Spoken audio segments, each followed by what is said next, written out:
Assalamualaikum warahmatullahi wabarakatuh. Saya Diba Stefani Al-Kubra. Di sini saya ingin presentasi mengenai komunikasi terapeutik dan komunikasi kelompok. Yang pertama, pengertian komunikasi terapeutik.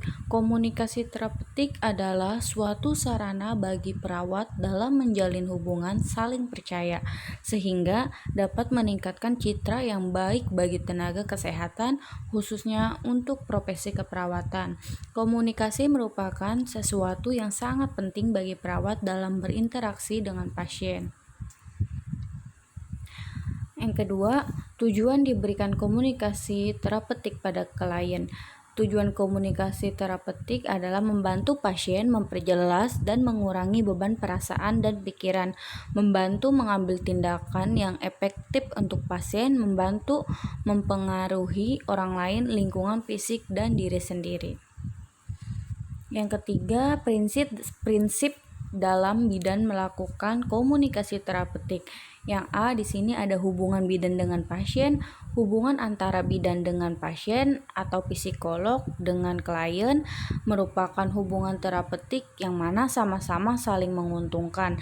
Dalam istilah adalah win-win solution, yang mana mencari solusi dengan sama-sama menguntungkan. Prinsip ini lebih dikenal dengan sebutan humanity of midwife and client, yang diartikan adalah hubungan kemanusiaan antara seorang bidan dengan klien atau pasiennya.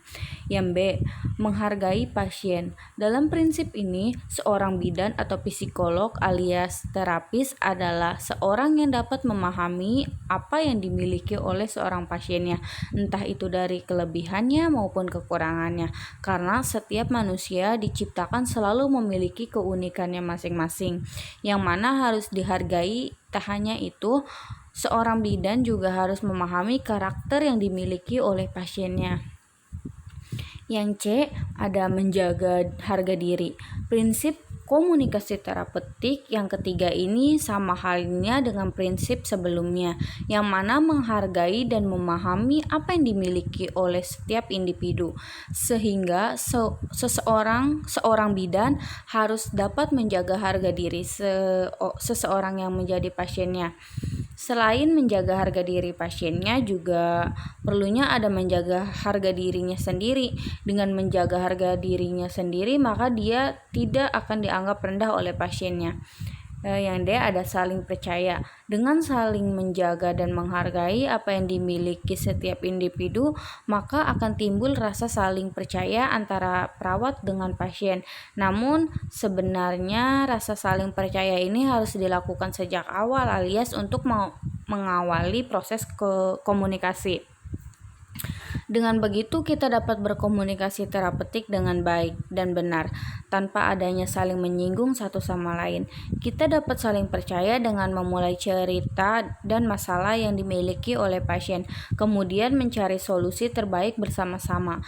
Hal ini adalah kunci dalam komunikasi terapeutik agar dapat berjalan dengan baik dan lancar. Yang keempat, manfaat bidan memberikan komunikasi terapeutik pada klien. Yang A, membantu pasien untuk memperjelas dan mengurangi beban perasaan dan pikiran, serta dapat mengambil tindakan untuk mengubah situasi yang ada bila pasien percaya pada hal yang diperlukan, mengurangi keraguan.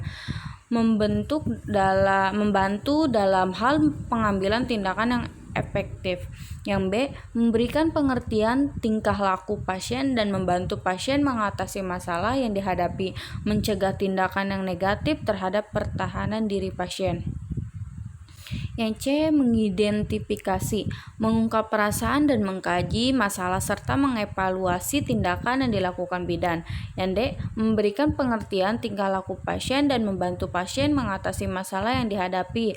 Terus yang E, ada mencegah tindakan yang negatif terhadap pertahanan pasien. Yang kelima di sini ada sikap bidan dan dalam memberikan pelayanan pada klien agar bisa membantu kesembuhannya.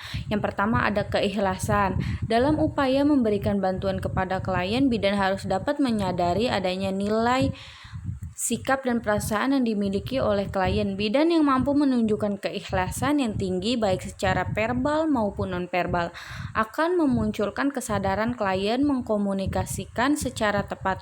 Bidan tidak akan menolak segala bentuk perasaan negatif klien, bahkan akan berusaha selalu berinteraksi dengan klien. Yang B, ada empati. Empati merupakan suatu perasaan, pemahaman, dan penerimaan bidan terhadap perasaan yang dialami oleh klien dan kemampuan dalam merasakan dunia pribadi pasien. Empati merupakan sesuatu yang jujur, sensitif, dan tidak dibuat-buat atau objektif karena berdasar atas apa yang dialami orang lain. Empati lebih cenderung bergantung pada pengalaman. Sebagai contoh, bidan akan lebih mudah membantu mengatasi nyeri apabila mempunyai pengalaman yang sama tentang nyeri atau keseragaman dan kesamaan pengalaman. Empati memperbolehkan bidan untuk dapat berpartisipasi sejenak terhadap sesuatu yang terkait dengan emosi klien. Dengan empati, bidan akan menjadi lebih sensitif dan ikhlas. Beberapa aspek dalam empati adalah sebagai berikut. Yang pertama ada aspek mental, yaitu memahami secara emosional dan intelektual. Yang B ada aspek verbal, adalah pemahaman terhadap perasaan dan alasan reaksi emosi klien. Yang terakhir ada aspek nonverbal, yaitu kemampuan menunjukkan empati dengan kehangatan dan kesejatian.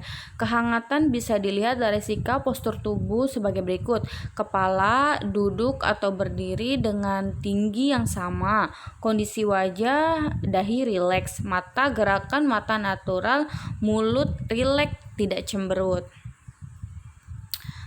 Selanjutnya di sini ada teknik komunikasi. Teknik komunikasi yang pertama ada sikap asertif. Komunikasi asertif adalah cara bicara yang ditandai dengan ketegasan namun tetap menghargai lawan bicara. Selain efektif, gaya berkomunikasi ini pun bersifat diplomatis. Sikap asertif menunjukkan bahwa seorang mampu mempertahankan argumen dengan mengutarakan pikiran dan perasaan. Sikap humoris.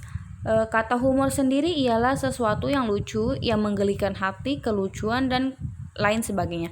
Sedangkan orang yang mempunyai sifat humor disebut humoris.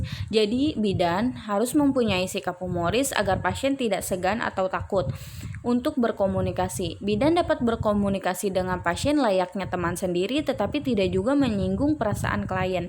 Sikap reflektif atau berpikir kritis. Berpikir kritis memungkinkan bagi bidan untuk memanfaatkan potensi dirinya, melihat, memecahkan masalah, menciptakan sesuatu hal baru dalam manajemen asuhan kebidanan. Untuk tercapainya ini semua, maka sebagai seorang profesi bidan harus menganalisis dan menggunakan pikiran untuk kritis. Di setiap langkah kegiatan asuhan, seorang bidan yang profesional harus memiliki karakteristik dalam berpikir kritis. Terima kasih, sekian presentasi saya, kurang lebihnya mohon maaf. Wabillahi taufiq wal hidayah. Wassalamualaikum warahmatullahi wabarakatuh.